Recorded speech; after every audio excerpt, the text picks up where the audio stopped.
Ahoj, ja som Angie a vítajte v mojom ďalšom videu a dnes si budeme vzorkovničkovať moju zbierku gelov, ktorú mám. Tu je moja zbierka gelov. Vidíte, že prevažuje hlavne Ruskona.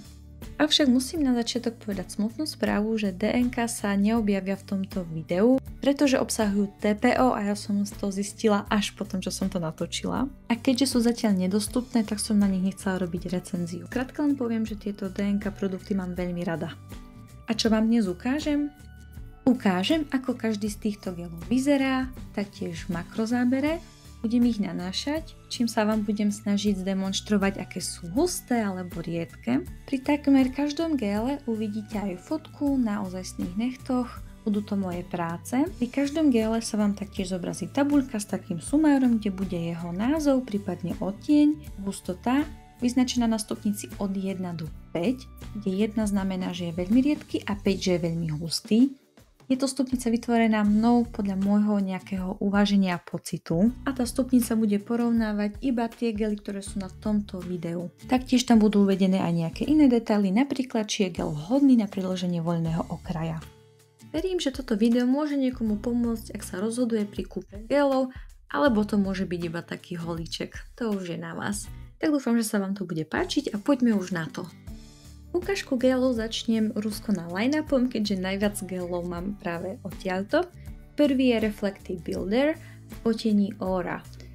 Je to veľmi pekná rúžová, taká chladná farba a na nechtoch vyzerá fakt prirodzene a dovolím si povedať, že pri tom odrastaní tak nie je vidno ten prechod. Tento gel v sebe obsahuje reflexné trblietky, je to veľmi pekný efekt, keď na to posvietite telefónom. Čo sa týka konzistencie, je tak stredne hustá, veľmi pekne sa vyrovnáva, zároveň nemá tendenciu zatekať a preto si myslím, že je vhodný pre začiatočníkov.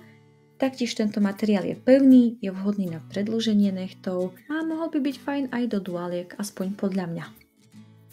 A aby ste si vedeli vytvoriť čo najlepšiu mienku o tej konzistencii, tak vám tu aj ukážem, ako pracujem s detailerom, s týmto materiálom.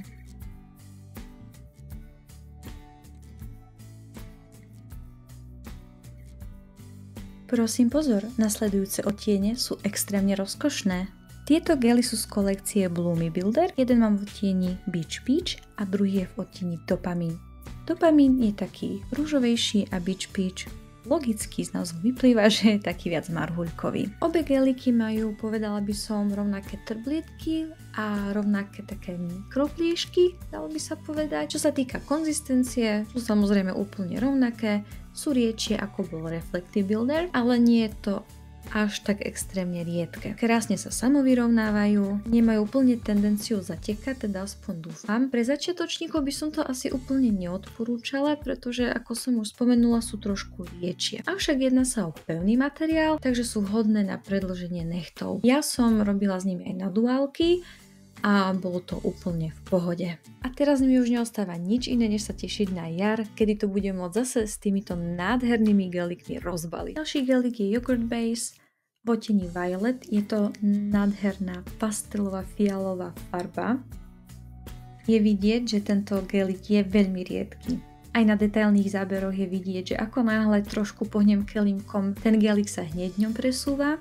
Jednoducho má to svoj dôvod, prečo sa volá Yogurt Base. Kvôli tejto jeho konzistencii by som ho neodporúčala pre začiatočníkov, avšak je to pevný materiál, Ruskona uvádza, že je vhodný na predĺženie, ale to môže byť trošku taký risky biznis. To, že sa dá s ním modelovať bez pilovania, asi to na netreba prizvukovať. Aj keď je riečie konzistencia, si myslím, že patrí do šuflíka každej manikérky, je vhodný na stavané ombre a takisto je to krásny jarný odtieň, takže capnite tam ten gelík, nemusíte už použiť žiadny gelák napríklad. Juicy Builder v odtieni Sweet Cream, a ako napoveda názov, tá farba kričí.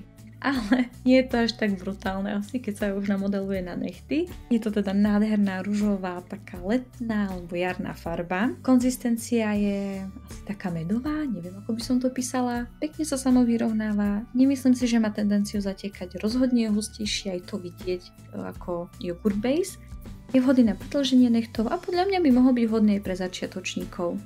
Trošku je na záberoch vidieť, že ten gelik sa tak akoby ťahá, takže myslím, že to trošku demonstruje to, že ozaj nie je extrémne nejak riedky a skôr je takej strednej konzistencie. Oj, a teraz ide na rad môj osobný favorit Builder Makeup v odtieni Golden Hour. Nádherná bežová farba so sakra krásnymi mikro zlatými trblietkami. Toto je pre mňa, dámy a páni, to je môj gel.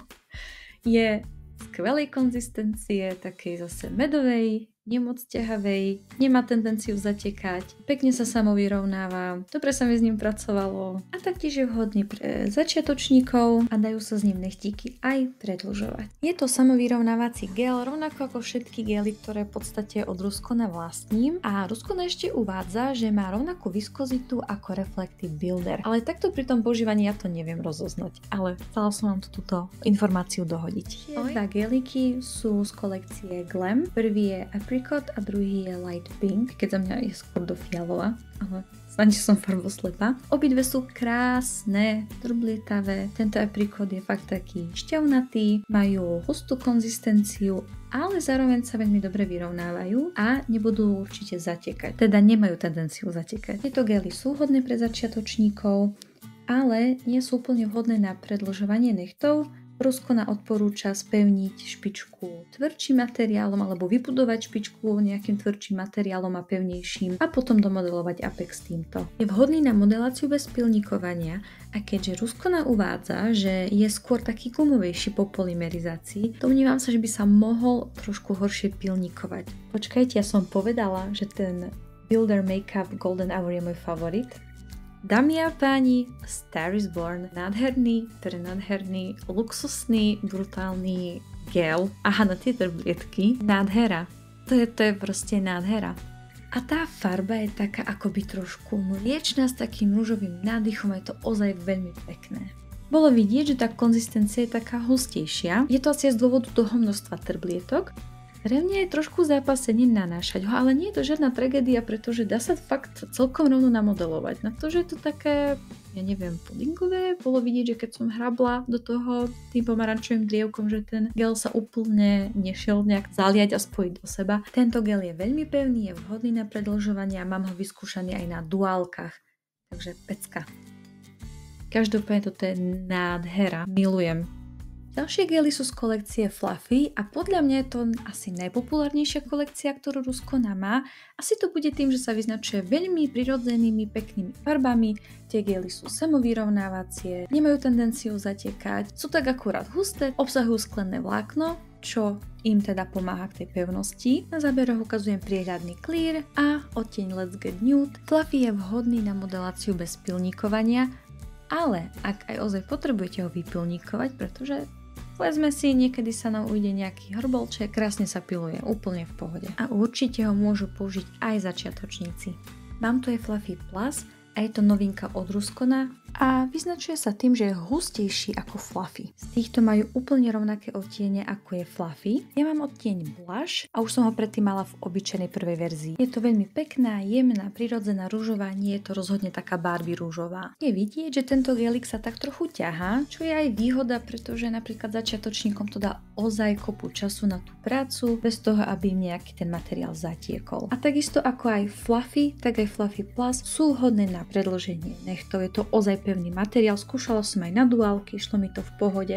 Zo záberov je zrejme, že je to také ťahavejšie, aj keď pracujem s detailerom a pomáham si ten materiál dorovnať.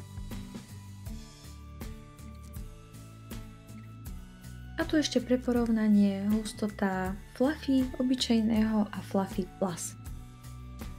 Ukončujem Ruskona line-up a pred sebou máme gel od Aglia Unique Care Fiber v odtieni Cotton Puff. A bola som ozaj puff, keď som prvýkrát videla tento odtieň, pretože je to nádherná taká vzdušná farba. Je vidieť, že nemá nejaké veľké krytie a keď sa nanesie, vyzerá tak jemne akoby mliečno, ale má taký ružovkastý nádych. Fakt nádherná farba, je úplne rozkošná. Toto si kúpim znova, keď tento spotrebujem. Pretože sa mi veľmi páčila práca s týmto gelikom na iných rúčkach. Ja som ho asi ani raz nepoužila na sebe, myslím. Samo sa vyrovnáva, je to pevný materiál, obsahuje sklené vlákna, podľa mňa je vhodný pre začiatočníkov, pretože nemá tendenciu zatekať a krásne sa vyrovnáva. Posledný gelik, ktorý v tomto videu ukážem, je od Touch a je v odtieni Milk a ako názov napovedá, je to pekná mliečná farba, taká vzdušná, je z takej strednej konzistencie, nemyslím si, že má tendenciu zatiekať, urobila som s ním už ozaj veľmi veľa nechtíkov a nemala som s ním vôbec žiadny problém. Je to veľmi pevný materiál, vyskúšala som ho aj na stávanú francúzsku na špičku a držal úplne skvelo. Myslím si, že tento gelik je vhodný pre začiatočníkov a je vhodný na všetky dĺžky. Musím povedať, že tento gelik som si ozaj veľmi obľúbila. Tak a viac som si už pre vás dnes nepripravila, takže vám ďakujem veľmi pekne za sledovanie. Budem rada, ak ma podporíte lajkom, komentárom alebo aj odberom. Nezabudnite ma sledovať na Instagrame a vidíme sa niekedy na budúce. Pa, pa!